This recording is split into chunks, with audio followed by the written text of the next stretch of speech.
সাগরদিঘির প্রয়াত বিধায়ক তথা মন্ত্রী সুব্রত সাহা মহাশয়ের প্রয়াত দিবস উপলক্ষে বিশিষ্ট সমাজসেবী তথা অধ্যাপক সপ্তর্ষি সাহা মহাশয়ের সহযোগিতায় ও সেলফলেস ওয়েলফেয়ার ট্রাস্টের উদ্যোগে সাগরদিঘির পাটকেলডাঙ্গার হুকারহাট মোড়ে একটি স্মরণ সভার আয়োজন করা হয়। এদিনের স্মরণ সভায় প্রয়াত বিধায়ক সুব্রত সাহা মহাশয়ের ছেলে অর্থাৎ বিশিষ্ট সমাজসেবী তথা অধ্যাপক সপ্তশ্রী সাহা মহাশয়ের সহযোগিতায় ও সেলফলেস ওয়েলফেয়ার ট্রাস্টের হাত ধরে প্রায় ৩০০ জন দুস্থ অসহায় মানুষের হাতে শীতবস্ত্র তুলে দেওয়া হয়।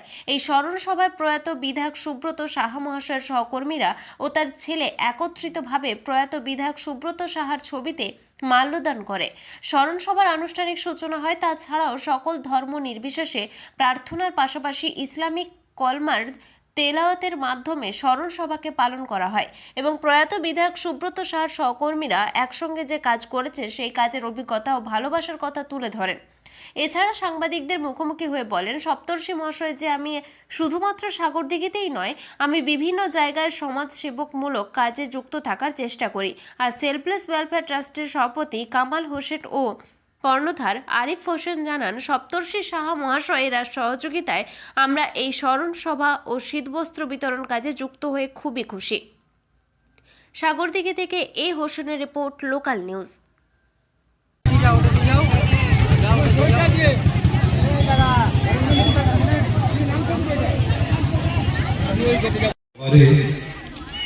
মাল্যদান করছেন বিশিষ্ট সমাজসেবী এবং আমাদের প্রয়াত বিধায়ক সুব্রত সাহা মহাশয়ের সুপুত্র সপ্তর্ষি সাহা মহাশয়।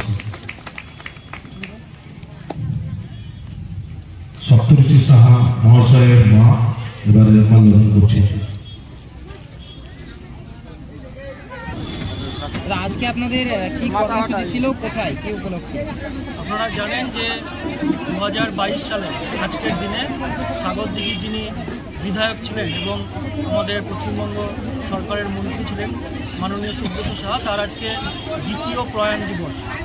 যেহেতু তিনি সাগরদিঘির বিধায়ক ছিলেন এবং সাগরদিঘিতে তিনি যে উন্নয়ন করেছেন, মানুষের পাশে থেকেছেন, তার সেই আজকে যে প্রয়াণ দিবস সেটাকে স্মরণ করার জন্য আমরা এখানে সাগরদিঘির মানুষকে সাথে নিয়ে আমরা সেই একটা স্মরণ সভার আয়োজন করেছি।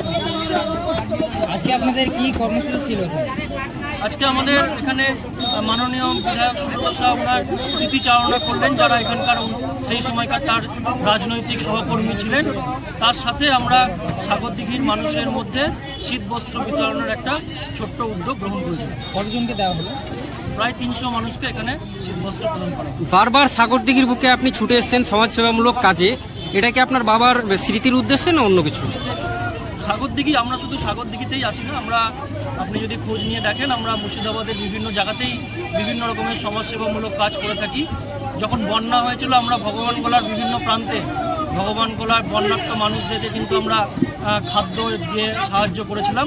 সাগরদিঘিতে যেহেতু মানুষ একসময় আমাদেরকে অনেক দোয়া, আশীর্বাদ, ভালোবাসা করেছিল, তাই আমার মনে হয় যে সাগরদিঘির মানুষের প্রতি আমাদের দায়বদ্ধতা অনেক বেশি এবং সাগরদিঘিতে আমরা আমাদের পরিবারের একটা অংশ বলে আমরা মনে করি, তাই পরিবারের কাছে বারবার ছুটে আসবো, এটাই তো স্বাভাবিক।